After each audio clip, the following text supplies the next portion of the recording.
Hello guys, welcome to the channel where today we are going to be recording Yu-Gi-Oh! Duelist of the Roses. Now, this game holds a very dear place in my heart. It was actually the first PS2 game that I had growing up. And yeah, I absolutely love this game, and what's even better is that today we're not playing the vanilla version of Duelists of the Roses. Today we're playing the Redux mod that was released on Boxing Day of 2020, and that was released by Clovis and Thots and a few other people who worked on that. So yeah, I'm gonna link in my description the link to the Redux mod. This of course is not my own mod.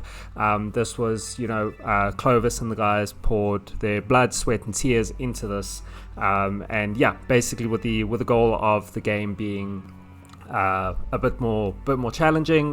There's been so many quality of life improvements. I'm sure you'll see as we play through this.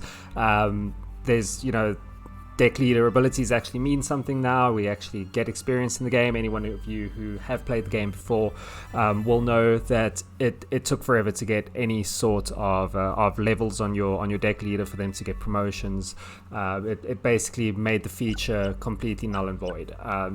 But you'll see as we go through. So thank you to Clovis and the guys for doing this mod. And I can't wait to dive into this today. So yeah, let's go into a new game. So yeah, I'm super excited for this. Like I said, this was the first PS2 game that I had growing up. And let me just activate the frame limiter here. There we go. Okay, so let's speed this up. I'm going to speed through this. I've seen this so many times before. I've played through this game tons and tons over the years. So basically, there we go. Here's our name entry. So basically, the idea behind the story is that we've been summoned back to this alternate timeline, somewhere in the 1400s, I think, where the Yorkists and the Lancastrians are basically having a war. Basically all the characters have been replaced by our usual Yu-Gi-Oh guys: Yugi, Seto, Mai, Tristan. Good versus evil. And what's really cool about this is that we are able to choose which side, obviously, we want to be in. Now, if you are playing this mod, you're going to want to start with the Yorkists.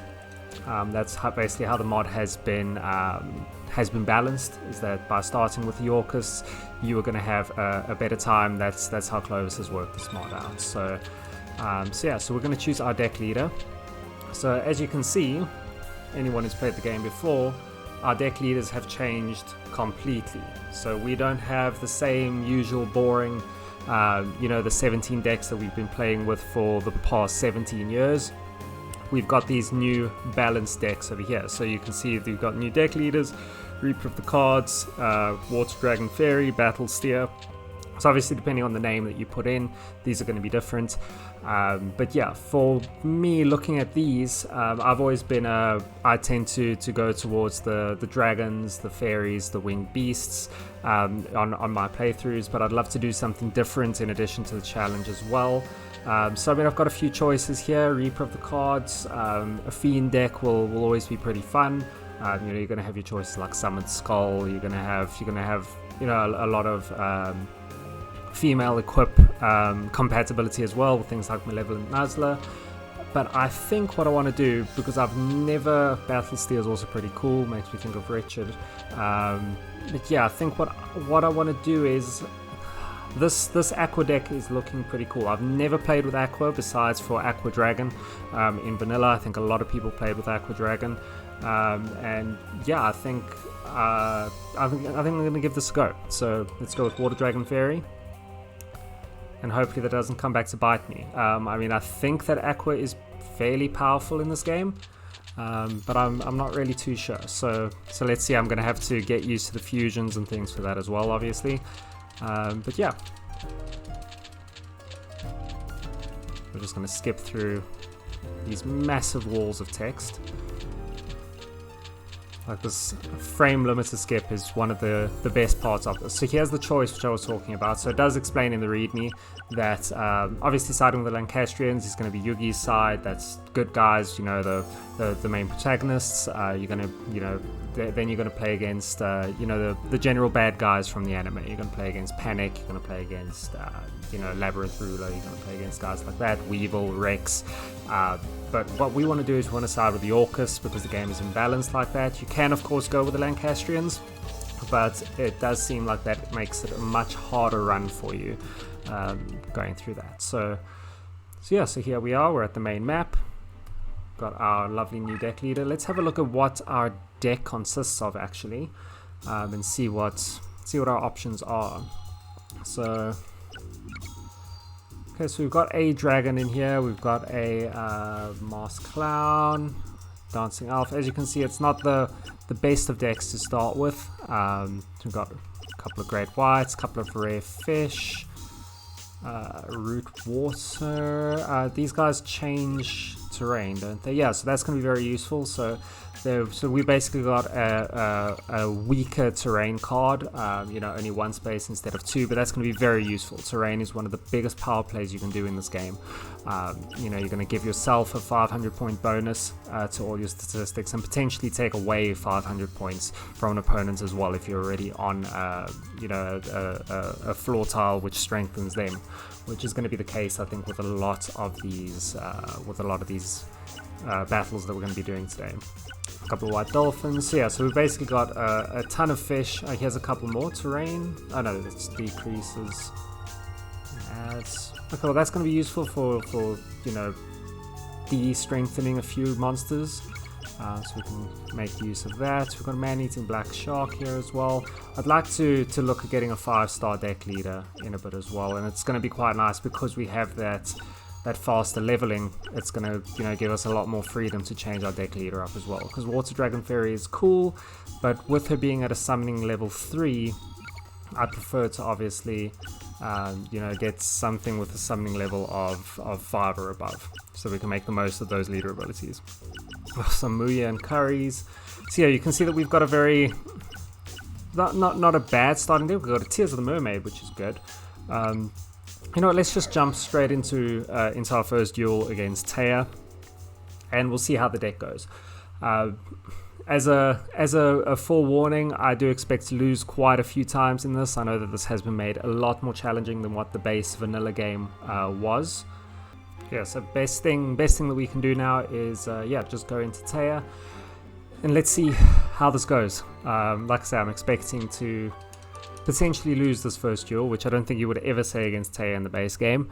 So yeah, if this is your first look, I think you're going to be pleasantly surprised. As you can see, the whole field has changed as well, so we don't have that same boring field, and this is the case for all of the duelists in the game.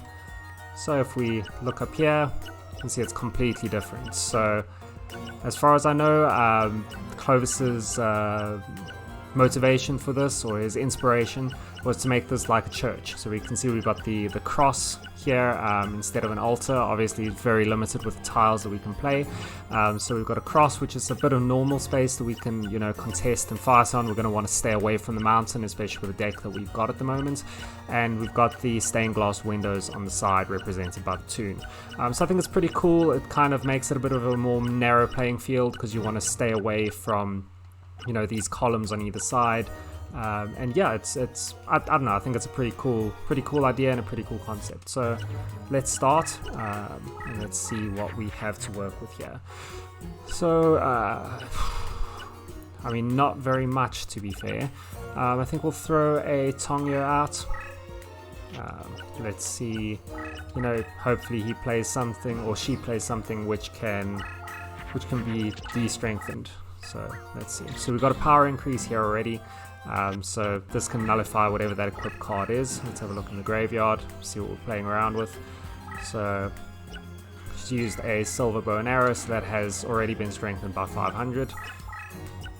So with us using this Tongyo here, it should allow us to de-strengthen that as well.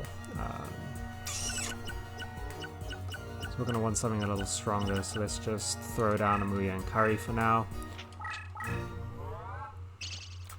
May as well take the extra life point bonus. We could have used the card as a decoy, I guess, but let's just give ourselves that, you know, every bit of advantage that we can is definitely going to help us.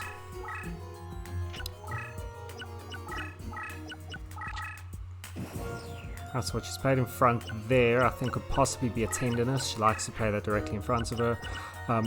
Although I guess she would have probably flipped that up if she had played it. Okay, I'm going to have to get used to these fusions as well. So I think if we play this together with this, we should get a Marine Beast. Is that right?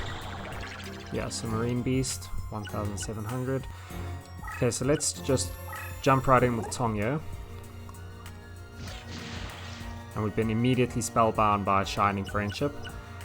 Okay, which leaves us in a bit of a predicament. Okay, so we're going to want to save our Marine Beast here. And yeah, I've already not off to a good start.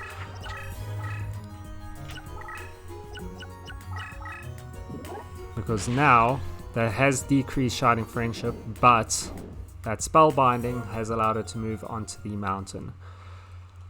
So, okay, so let's skip this. I actually forgot to turn off battle animations. So yeah, as we can see, that would have already been a 2,300 Shining Friendship in the first duel of the game, which is, yeah, that's a lot stronger than what we would normally expect to be seeing. So, okay, so we do have a Deep Sea Shark that can definitely help us with this. I think let's get rid of a lot of what we have in our hand right now.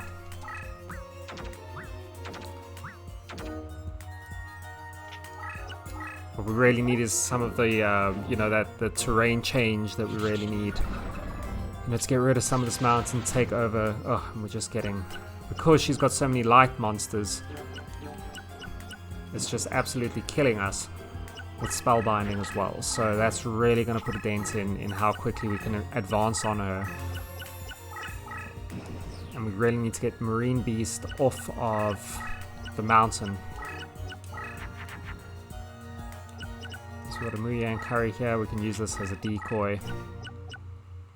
And we're a little bit trapped here because Deep Sea Shark is spellbound, of course.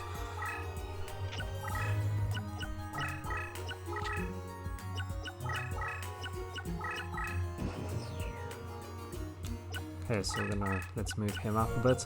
Does Taya have the increased strength for same type friendlies? Yeah, so increased strength, but she doesn't have increased range. So basically directly around this area, she's going to have her monster strengthened by 300, I believe. So we're going to want to stay away from that area, especially for now. And we can...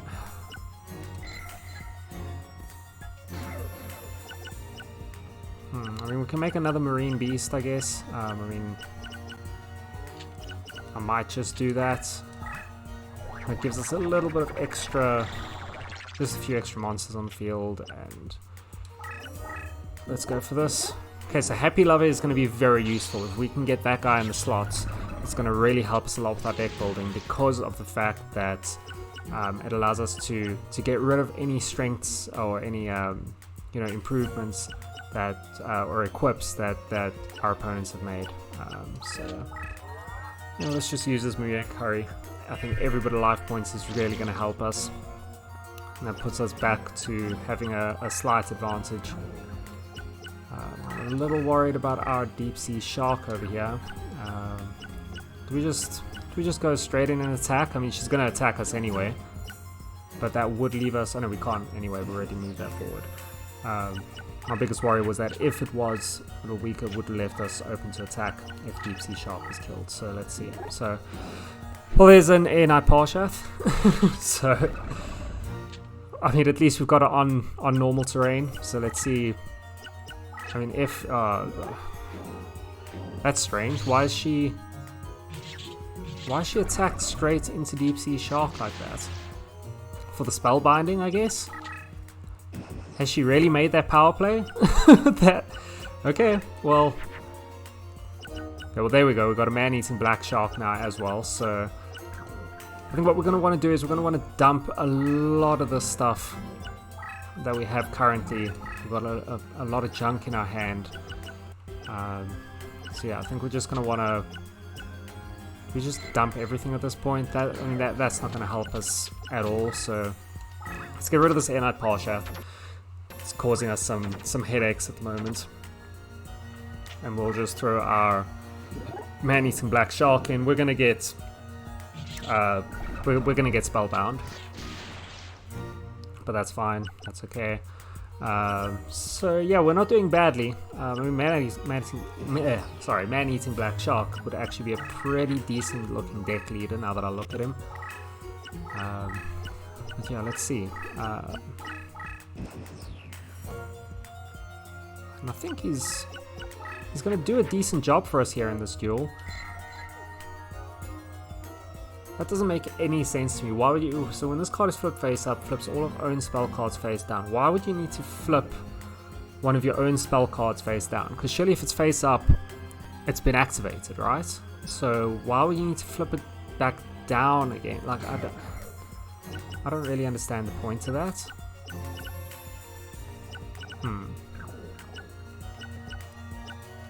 You know, I wish I could remember the fusion for Aqua Dragon, but I'm going to have to look into that. So let's just play Tears of the Mermaid here. It's going to protect our Deep Sea Shark as well, I guess. So let's just throw that down. Let's play the defensive game. I think we're going to have to, unfortunately. Our deck just isn't strong enough to take her head on, and that's already gone into defense. So that's fine. We'll just move our Tears of the Mermaid across to the right here, bring our man-eating shark in.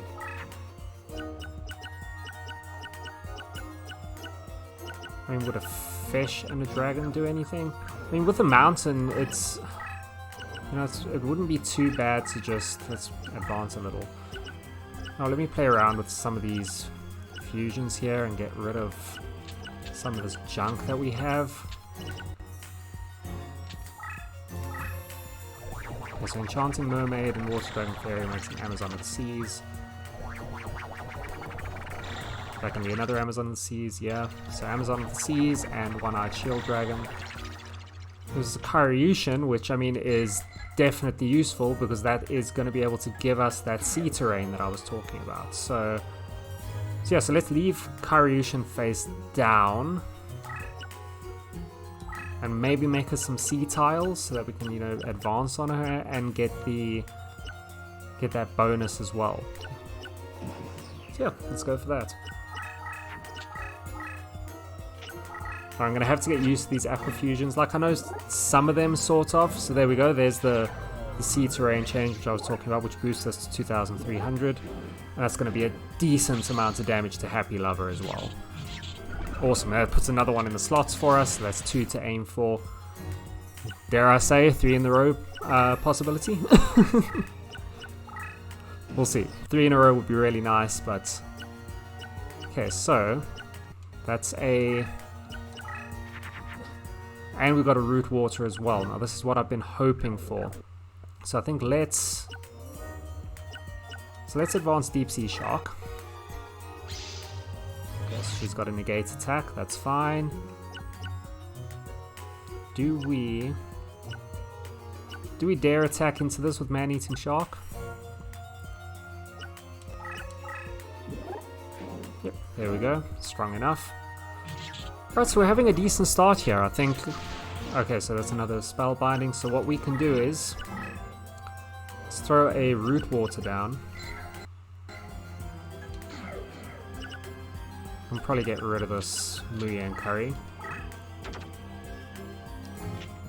I mean, is she gonna attack into that? I don't know. We can see, worst comes to worst, we'll just, you know, can always move that forward next turn, flip that face up, and then just move our man-eating shark forward. So yeah, so let's, nothing that we can really do here. I mean, we can... Marine Beast can stay back here. We're okay. We're okay. I know we're giving us some chance to set up, I guess, but We'll see. We'll see what happens.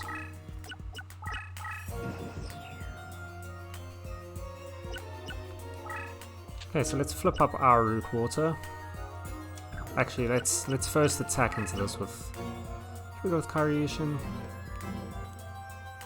Yeah. Yes, let's do that.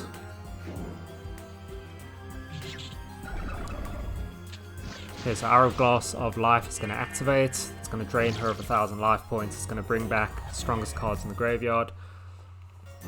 The worry with that is that Enai Parshath is back on the field. So yeah, we'll see what happens with that. So maybe we should flip up. We've already got another root water, so let's flip up this root water here. You know, these cards are actually extremely useful. Okay, so let's... By having terrain change in this game, it helps us so much. Okay, so here's an Aqua monster that she's using, actually, which could be helpful for us to grab in the slots for our deck. So yeah, let's actually move this Tears of the Mermaid across here. Move Marine Beast up. We've got 5 monsters on the field, so what I might do is that we'll get rid of this root water for now. Let's play our 7-colored fish. Can attack into this defense position card over here. It's another Hourglass of Life that unfortunately doesn't really help us to get rid of another 1,000 life points of hers, because she's already summoned in, and she's down to 300 life points as well. So yeah, not too bad. Not too bad at the moment. So we're advancing on it. We're pressurizing her, but I am worried about where that Enai Parshath is. We don't want to be, caught off guard by that. I think what we might do is, we've got some decent cards in the graveyard. We've got a couple of Happy Lovers. They actually have those Happy Lovers returned. No, but there we've got 3 Happy Lovers in her graveyard, which is going to be great to aim for. The negate attacks are going to be good for reincarnation as well. So we've got a few things to aim for.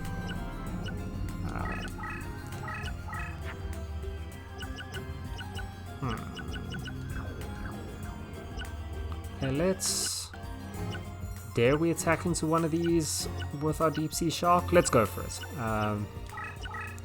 we're going to get Spellbound anyway. There's the Enai Parshath, and thank goodness it's in defense mode. So, I don't know, I guess she wouldn't have been able to attack into us. She could have probably kept that in attack mode, but yeah, the AI doesn't always think like that, unfortunately. So yeah, hopefully I think she'll be on the defense. She's not gonna try and attack into us or anything like that. Let's move this Tears of the Mermaid up here. Bring Marine Beast in there. Move our Man-Eating Black Shark up. And just keep pressurizing her into this corner.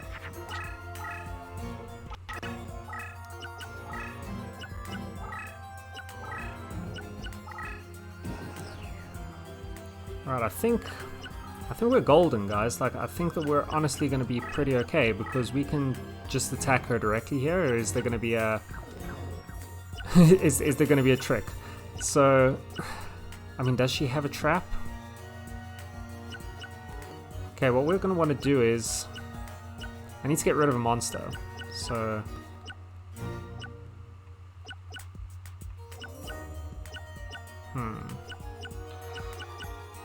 yeah, I don't know what I want to do here. Do I?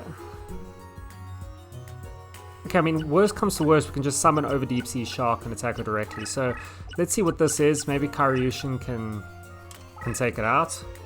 Nope, can't take it out. So we've got an Ocu Beam here. I feel like I made a bad move here. Okay, well we're down one monster that we needed to be anyway. So let's just throw down this bottom Dweller. And this should then be able to attack her directly, and there we go. First one in the bag, baby. First one in the bag.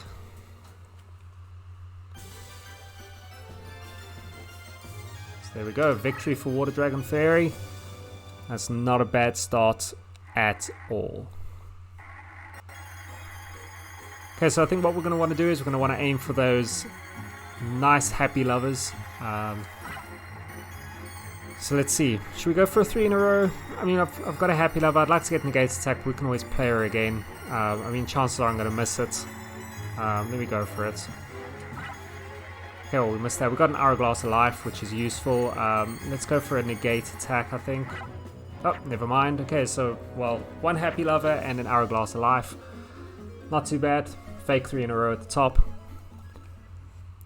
So yeah, I mean, not too bad. I'm sure you guys could see that it was a little more challenging. She didn't really play a lot of the stuff which she could have. As a bit of a spoiler, if you guys want to go in unspoiled, I mean, she can now fuse. She does have a fusion for Dark Witch, which luckily we didn't end up seeing today. But yeah, I mean, I think we did pretty well. I'm actually pretty impressed with this deck. Like, it's nice to have these you know, the terrain change options from the beginning. It's actually really useful. You know, it's like I said, I've never really played with Aqua. The closest I've come to doing anything with Aqua was using Aqua Dragon in, you know, in the vanilla game, you know, way back when, and it was always really cool. You know, it was a cool card to have, but back then I also wasn't really deck building the way that I would now. You know, I was young. I didn't even know anything about, you know, deck leader abilities and, you know, terrain changes, and I just throw in anything which has a high attack, and that's what makes up your deck. So yeah, I think what we're going to do is let's throw out this Dancing Elf. We'll throw in a Happy Lover. It's going to be really useful for us. I don't think I'm going to use this Hourglass of Life because, I mean, it is useful. You know, it's nice to have that, you know, that reviving of monsters, but it does eat a chunk into your life points, and it does rely in you having already beaten the strongest monsters on the field, which I feel like, you know, it's very circumstantial, and I don't know if it's really going to benefit us all that much. And I don't really have anything that's just going to get rid of our strongest cards. You know, I don't have something like a Dark Hole, a Swordsman from a Foreign Land, anything like that. So yeah, so let's just throw a Happy Lover into the deck, and I think that's going to be it for today's episode. So I think what we'll do is we'll stop that here. Next episode, what we're going to do is we will go up against Tristan, who, you know, again, spoiler alert, Tristan in this version does not use the Crab Walker strategy. The Crab Walker strategy is no longer a thing. Thank God for that. So yeah, he's actually been pretty buffed, and I'm pretty scared of taking on this guy. So yeah, so we'll see that in the next episode. Thank you so much, guys, for watching. If you have watched up to this point, you know, I think I would hope it goes without saying, you know, please like and subscribe if you do, you know, if you did enjoy this and if you want to see more. But I'm going to be uploading this every day, hopefully, while we do this playthrough. So yeah, so I hope you can join me for this. And yeah, until next time, guys, bye for now.